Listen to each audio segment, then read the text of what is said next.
Social মিডিয়াতে কিছু আজিবসা জন্তুর দেখা পাই আমরা। হ্যাঁ, এদেরকে আমি জন্তুই বলি, কারণ এদেরকে আমি মানুষের পর্যায়ে ঠিক ফেলি না।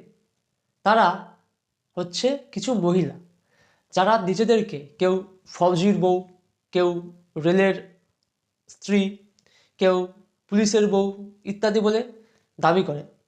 দিয়ে তারা ছবি দেয়, স্ট্যাটাস দেয়, দিয়ে বলে যে গলায় আমার 1,00,000 টাকার সোনা, হাতে আমার 60,000 টাকা না 70,000 টাকার চুড়ি, আমি 3-4 হাজার টাকার ক্রিম মাখি ইউজ করি, দেখো। এগুলো আর্মির স্ত্রী বলে সম্ভব হয়েছে, অথবা এগুলো রেলে চাকরি করে বা পুলিশের স্ত্রী বলে সম্ভব হয়েছে। তারা এইভাবে সোশ্যাল মিডিয়াতে কিছু পোস্ট করে আমি দেখি। এইগুলো শুধু একজন নয়, একজনের দেখা দেখি সবাই এরকম পোস্ট শুরু করেছে। আপনার স্বামীরা যে কাজটাকে করছে, আপনারা নিজেরাই কিন্তু সেই কাজটাকে অসম্মানিত করছেন। অর্থাৎ আপনারা নিজেরাই আপনাদের স্বামীর সম্মান ধুলোয় মিশিয়ে দিচ্ছেন, সেটা নিজেরাই করছেন। এর জন্য কিন্তু অন্য কারোর দরকার হচ্ছে না।